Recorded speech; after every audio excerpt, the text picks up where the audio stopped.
The Georgia Bulldogs will have a different starting quarterback in 2025. Carson Beck out the door to Miami, and it's going to be between Gunnar Stockton and Ryan Puglisi. At least on the surface level, there is a quarterback competition. That's essentially what Kirby Smart would tell you. I'll bring you that quote.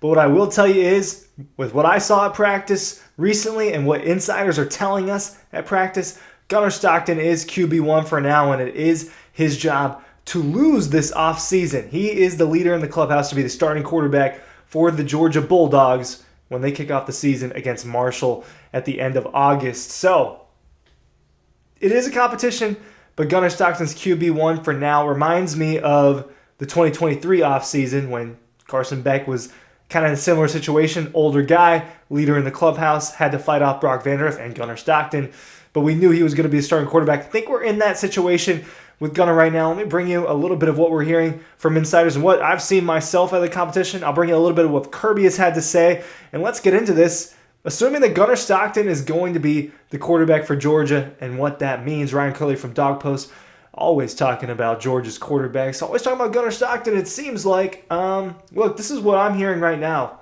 that in some of the recent practices that Gunnar Stockton just looks more poised, that when they're in 11-on-11 situations, when they're in actual practicing situations where it's not just drills, that Gunnar seems to be what he is, the older quarterback, a guy who's more experienced in the system. And at the end of the day, I'm hearing that he's making better decisions. Now, what I know I've seen and what I know insiders are seeing is Ryan Puglisi has a lot of arm talent, and that is apparently noticeable, not just to me, it's noticeable to a lot of people. And it's one of those things where you look in drills and you're like, man, Ryan Puglisi, ball just flies off the fingertips. He's got a rocket of an arm. Yes, that's what I've seen. That's what other people around the program are seeing. But right now it seems like Gunnar Stockton is just the better quarterback at this point in time. And despite what many people think, what Kirby Smart is going to do, Mike Bobo, those guys are going to put the guy that they think is the best quarterback that gives them the best chance to win football games. I'm starting to have less and less doubt as this process goes on and as spring has gone on that Gunnar Stockton is going to be Georgia's quarterback in 2025. You can bet on him to be the Heisman Trophy winner. You can't bet on Ryan Puglisi. This is what I'll bring you multiple quotes, and I'll pull this one up on the screen. This is what Kirby said about Gunnar and what he's seen out of him since that Sugar Bowl loss. And I'm eventually going to bring up the numbers from that game. But this is what he had to say. He said, yeah, he's a tremendous leader. But that's nothing I didn't already know. I mean, I'd be remiss if I said, well, he's done this or that. He's done everything right since he's been here. That's really kind of what he embodies. He's a tough kid that loves football, that loves his teammates. You're not going to get a lot of rah-rah out of Gunnar. I feel like that's his role. He earns people's respect by how he works and how he carries himself. He's got a tremendous amount of confidence in his ability. He's got a lot of knowledge in our system, and I think that kind of resonates with the other players. They rally around Gunnar, and they have a lot of respect for him. That was completely evident in that SEC championship game. I'll pull up the numbers so I can reference that a little bit better to you. But when Carson Beck went down in the SEC championship game, and Gunnar Stockton is the one that ran out of the field at the beginning of the third quarter to be Georgia's quarterback, Mercedes-Benz Stadium reacted. The Georgia fans in the stadium reacted. They were happy. Georgia's team rallied. It's twofold why Georgia's team rallied. It's not just because, one, that they love Gunnar Stockton, but two, when you're in that type of situation, trophies on the line, playoff spot where you're seated is on the line, a bye. You got to rally behind your guy, especially when he's someone that hasn't been in that spot a lot. And that was the case with Gunnar Stockton. Had never started a game, had played a little bit of garbage time in 2024, and in 2023 played in the second half of that Orange Bowl game against Florida State's third stringers, fourth stringers. They were down bad. In the most respectful way, that's how I'm going to put it. They were down bad in that game. Well, he goes in there. Georgia's run game immediately gets better. Okay, you had to respect Gunnar Stockton's legs as a ball carrier. And in turn, that really opened up lanes for Trevor Etienne and Nate Frazier, who really couldn't get any mojo going in the first half. Well, in the second half, most of their numbers came from the second half. And Etienne totaled 94 yards and 2 touchdowns. Frazier toted it 6 times for 47 yards. Really efficient. He had a 15-yard carry. Trevor Etienne obviously had a 48-yard carry. And Gunnar Stockton himself ran the ball a few times. He had a 9-yard run. He had a couple first down runs. Georgia's run game really opened up, and the team rallied behind him. When you think about Notre Dame and you move forward a few weeks, Georgia knows he's going to be their starting quarterback. Just as an overall team and coaching effort, it was one of the most embarrassing Georgia games I'd seen in a long time. And it was bad, and Georgia couldn't run the ball. And Notre Dame obviously had a really good defensive front. In terms of throwing the ball, I thought Gunnar made some nice throws.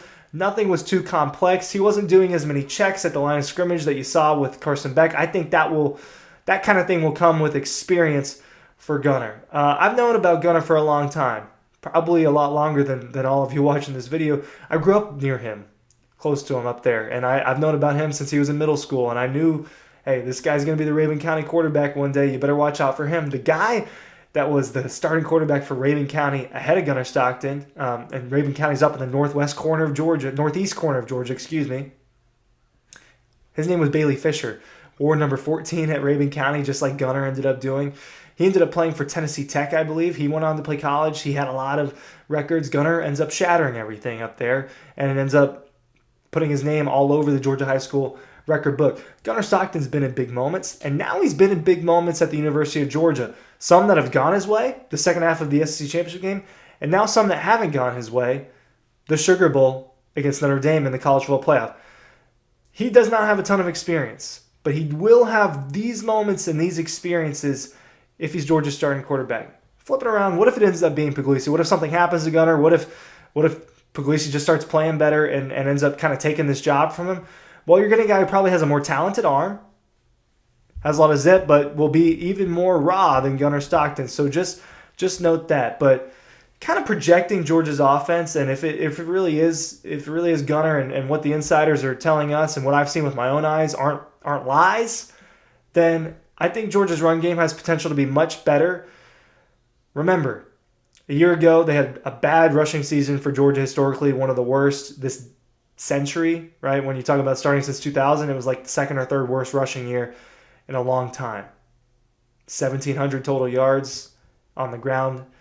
Not good enough. Georgia runs for over 2,000 yards. They've run for over 3,000 yards in some cases.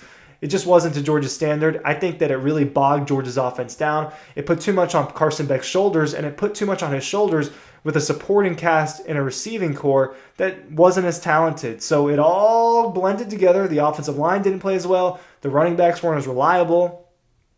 And the receivers weren't as reliable. More was put on Carson Beck's shoulders. He tries to do too much. He presses too much. What's he do? He throws a ton of interceptions. Probably loses a little bit of confidence. Definitely lost the confidence of the fan base. And the offense as a whole sputtered. And Oscar Delp talked about it a little bit the other day, upcoming senior tight end, that, look, they were listening to outside noise too much and they weren't focused on their fundamentals as much, and Georgia's offense fell apart. That cannot happen again. It cannot happen again, and it doesn't seem likely that that'll happen with Gunnar Stockton. Now, I'm not sitting here and guaranteeing you they're going to be more productive, they're going to be better, but what they can't do is fall apart. And it seems like the team really cares about Gunnar Stockton and believes in Gunnar Stockton. That was evident to me down in New Orleans at the media day, a couple days ahead of the Sugar Bowl, when we got to speak to whoever we wanted on the team. You go around and everyone's talking about how much they love Gunnar Stockton, how much they just had trust in him. So he's got the trust of the team. The run game has to be better. The weapons he has around him are better. All right. Now, if they perform better or not, I don't know. But on paper, they're better than Dominic Lovett and Arian Smith. It's just the case when you talk about Noah Thomas, Zachariah Branch.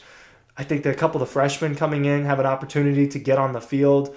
If Nitro Tuggle's situation gets resolved and he ends up, developing again for Georgia and playing for Georgia in the future, which I think he will, they just have weapons that are better. The tight ends have another year under their belt, and they added a couple that are really talented. I'm hearing Elias Williams is balling out in practice, and he's a 6'7" target that could end up getting out there on the field for this Georgia offense. So this is kind of what's going on right now with the quarterback situation. This is what we're hearing about it, that Ryan Puglisi, while the arm talent's really nice and they're trying to push the ball downfield with him in practice, Gunnar Stockton making better decisions.